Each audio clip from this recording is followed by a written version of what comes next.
मंडळी, तुम्हाला कल्पना आहे का, एखाद्या परीक्षेचा जागा जर निघाली तर त्यासाठी तयारी किती करावी लागते?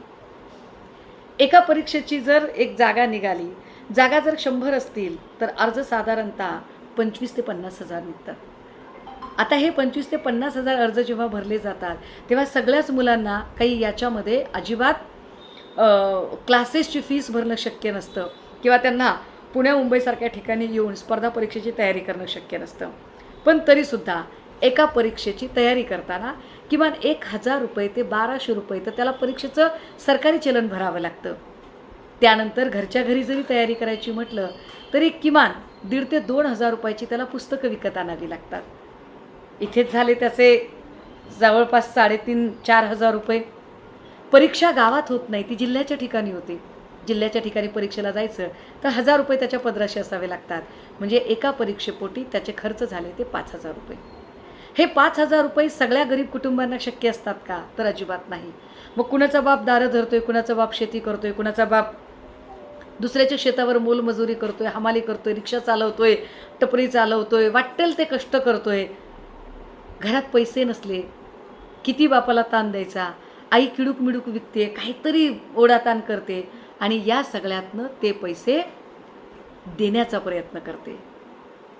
एवढं सगळं साहित्य त्या लेकराला मिळालं की लेकरू डोळे फोडून अभ्यास करतं, रात्रंदिवस एक करतं. आता परीक्षेचा पेपर द्यायला जातं. आईबापाला वाटते की आपले पांग फिटणार आहेत, सगळं काही चांगलं होणार आहे. पेपर देऊन आलं पोरगंसुद्धा या आनंदात असतं की मी पेपर चांगला सोडवलेला आहे. रात्रभर पोरगं स्वप्न बघत झोपी जातं. सकाळी उठतं, वर्तमानपत्र हातात घेतं आणि वर्तमानपत्रात बातमी असते पेपर फुटला. तेव्हा फक्त पेपर फुटत नाही, त्याच्या आईचं, त्याच्या वडिलांचं, त्याच्या अख्ख्या कुटुंबाचं स्वप्नसुद्धा भंगत असतं.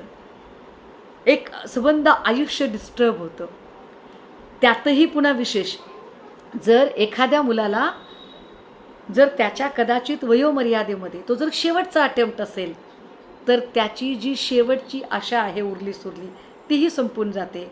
आणि अशा शेवटचा अटेम्प्ट झालेली सगळीच पोरं तो सगळा ताण संतुलित करू शकतातच असं नाही.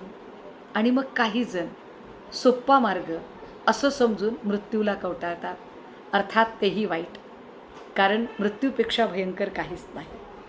तुम्हाला इथे राहून लढता आलं पाहिजे, तुम्हाला डील करता आली पाहिजे, तुम्हाला सिच्युएशन हाताळता आली पाहिजे. मृत्यू हा काही त्याच्यावरचा मार्ग असू शकत नाही, पण काही मुलं त्यालाही बळी पडतात. एका नीटच्या परीक्षेमध्ये 22 पोरांनी आत्महत्या केली. आजच पुन्हा एकदा अहिल्यानगरच्या सांगले नावाच्या विद्यार्थिनीने आत्महत्या केली. 2 दिवसापूर्वी मी TETच्या परीक्षा फुटीबद्दल बोलले होते, पेपर फुटीबद्दल. 8 महिन्यापूर्वी मृदा जलसंधारणचा पेपर फुटला. काल मी ड्रग्ज इन्स्पेक्टरच्या परीक्षेबद्दल आणि पेपरबद्दल बोलत होते. MSCETचे जे अनेक परीक्षा होत आहेत त्या परीक्षांमधले जे पर्सेंटेज आणि पर्सेंटाईलचा जो घोळ घालून ठेवलेला आहे तो अजून भयंकरच आहे. हे सगळं का होतंय आणि कशासाठी होतंय? एखादा पेपर फुटल्यावर मग काय करायचं? आणि मग तो पेपर लीक झाला, कोणी केला तर त्याला 10 वर्षाची शिक्षा, 10 कोटीचा दंड. हे तुम्ही पेपर लीक केल्यावरचं बोलताय. मुळात पेपर लीक होऊच नये यासाठीच्या परीक्षा पद्धतीतली सुधारणा यावर काम का केलं जात नाही? हा प्रश्न का कुणालाच पडत नाही आहे की हे जे बहुपर्यायी प्रश्नपद्धती आहे, वस्तुनिष्ठ प्रश्नपद्धती आहे, याच्यामधल्या ज्या मार्कशीट आहे, ज्या ॲन्सर शीट आहेत, त्याचं एकूण त्याच्या तपासणीसाठी, ह्या सगळ्या प्रक्रियेसाठी जी पद्धत वापरली जाते आणि त्यासाठी ज्या सॉफ्टवेअर कंपनीज वापरल्या जातात, या सॉफ्टवेअर कंपन्या पुन्हा पुन्हा त्याच कंपन्या का येतात? म्हणजे TETमधली एखादी कंपनी जिला कर्नाटकमध्ये बॅन केले, तीच बॅन केलेली कंपनी पुन्हा महाराष्ट्रात येऊन कंत्राट भरते आणि तिला कंत्राट कसं काय मिळू शकतं? त्या TETमध्ये ज्या लोकांवर आरोपपत्र ठेवलं आहे, गुन्हा दाखल झाला आहे, त्यातलाच एखादा गुन्हेगार बाहेर पडतो, भाजपमध्ये प्रवेश करतो आणि पुन्हा एकदा तोच आरोपी म्हणून मृदा जलसंधारणमध्ये सापडतो. हे नेमकं काय आहे गणित? क्लासेसमधून एखाद्या क्लासेसच्या नोट्स असतात, त्या नोट्समधल्या प्रश्नांचा क्रम असेल, त्याच्यातले पर्याय असतील, त्या पर्यायांचा क्रम असेल, यातली कुठलीही चूक न होता ॲज इट इज प्रश्नपत्रिकेत कसे काय येतात? बरं, थोडके नाही, 5 प्रश्न 10 प्रश्न नाही. 70 80 प्रश्न जर येत असतील तर हा योगायोग निश्चितच नाही. मग नेमकं घडतं काय? प्रश्नपत्रिकेत आलेले प्रश्न त्याच क्रमाने क्लासेसच्या नोट्समध्ये छापले जातात का? की क्लासेसच्या नोट्समधले प्रश्न कार्बन कॉपी करत जशास तसे प्रश्नपत्रिकेत येतात? प्रश्नपत्रिका फुटते म्हणजे नेमकं काय होतं आणि ती कुठल्या लेवलला फुटते? या सगळ्या लोकांना चाप बसवण्यासाठीची यंत्रणा तरी काय आहे? कारण प्रश्न विद्यार्थ्यांच्या भविष्याचा आहे आणि विद्यार्थ्यांच्या भविष्याचा विचार सध्या तरी कुणी करत नाही आहे. कदाचित त्याचाच परिणाम जंतर मंतरवर लाखोची गर्दी उसळली.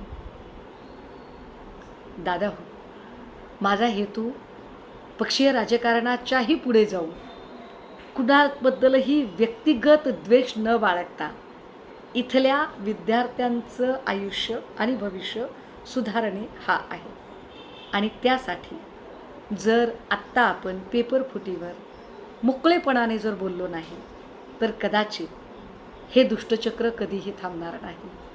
त्यामुळे या पेपर फुटीच्या संदर्भाने नेमकं काय केलं पाहिजे, परीक्षा पद्धतीतल्या सुधारणा कशा असाव्यात, या सगळ्यांवर तुम्हीसुद्धा मत मांडणं आवश्यक आहे. तुमचं मत नक्की मला कळवा.